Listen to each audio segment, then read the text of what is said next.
Hello Year 12 and welcome to our fifth and final video here for topic number 7. We're looking at the volume of tanks and dams. This has changed from previous years. We used some different techniques and probably it's a bit easier. First of all, we need to remember that the volume of a prism is given by the area of the cross-section times the height. Right. Area times the height.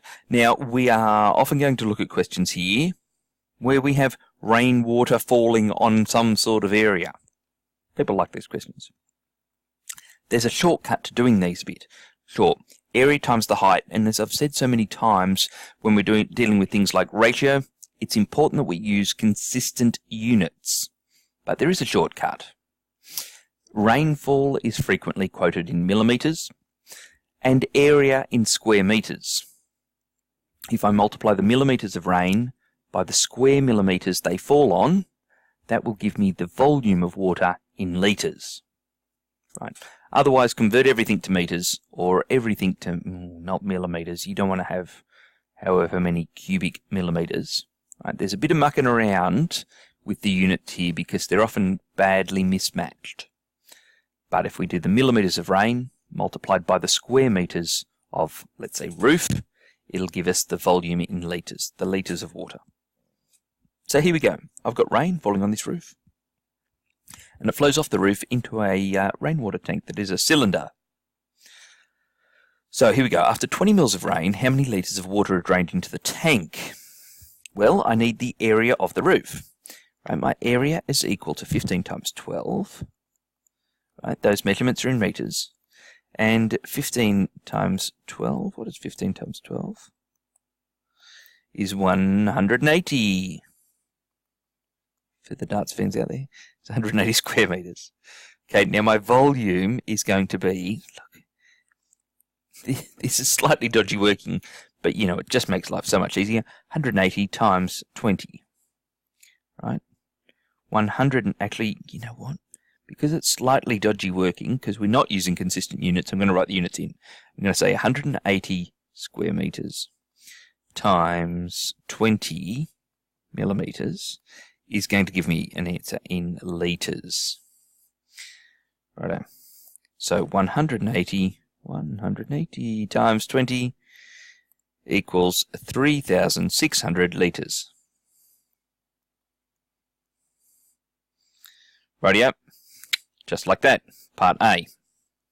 Now for part B. The radius of the water tank is 90 centimetres. What was the water level in the tank after 20 millimetres of rain, correct to the nearest 0.1 metres?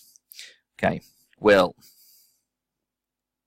this is going to be my area, and it's pi times r squared. I'm going to work in this time,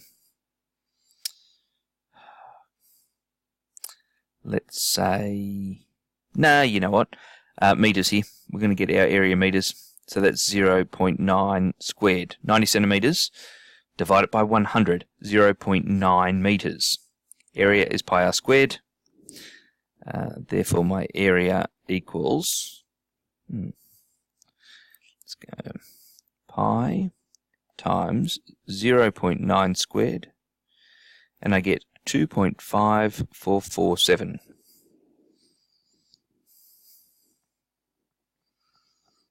Righto, thereabouts, square metres. Now, we can, by rearranging our formula, AH, I can say that H equals A over V. No, equals V, same here, H is going to be, sort of rearranging things, the volume divided by the area, is 3,600 litres divided by 2.5447 square metres, and hopefully we've kept that on our calculator. Come on, calculator, it is there. Here we go. So 3,600 divided by my previous answer equals 1,415 millimetres.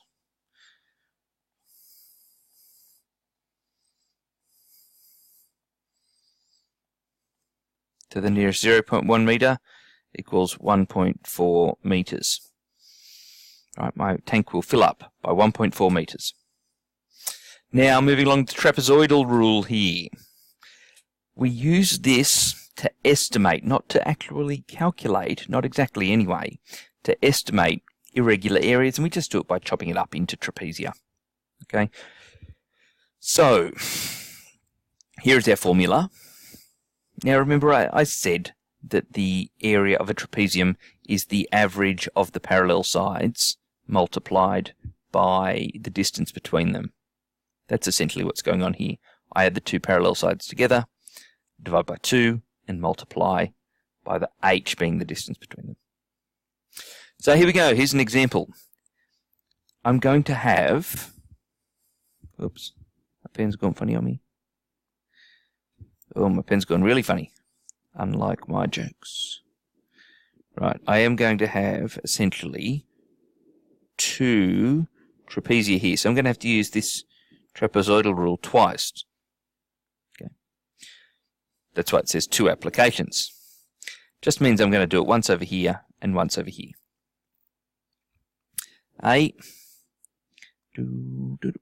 Something like this. They're parallel sides. This is 5.4. This is 23.5. And this is 20 meters between them. Call this A1. A1 equals, oh well, I guess I should say approximately equals, because you can see my straight sides chop off a lot of the curve. So this area is approximately equal to, now our formula said it was h over 2, so that's 20 over 2 times 5.4 plus 23.5. Could reasonably do this in our head, because we have 28.9 multiplied by 10 is 289 square meters approximately. That's my first application. That's the left-hand side done. Now the right-hand side looks like this. There's a 4, a 20, a 23.5. Right. This is my area 2. And area 2 is equal to h over 2, that's 20 over 2, outside of, add the other 2's together, 23.5 plus 4, so area 2 is approximately equal to 275 square meters. Therefore, my total area is those two added together, 289 plus 275, and, oops, 289 plus 275 is 564 square meters, or thereabouts. That's part A done. Part B, find the volume of the water if it has constant depth of 2.5 meters. Volume, area, times height. Now, we're going to give our answer in cubic meters here. Don't worry about this too much, about talking in millimeters and square meters, as we did for things with tanks, to get liters. Right, it's just going to be square meters times meters will give me cubic meters. So here, my volume is equal to 564 times, was it 2.5? Yep. Area times the height times 2.5.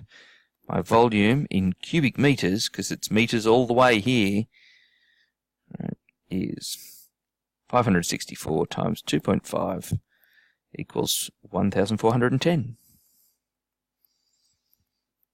Cubic meters, that's a little pair of 3. Rightio, that is, as they say, it. We've had to move through that fairly quickly, just as before, to try to keep the video reasonably brief. If you've got any questions, jot them down, ask me in class. These will require a little bit of practice, and I expect there will be some questions. Rightio, hope you enjoyed it. I certainly did. See you in class.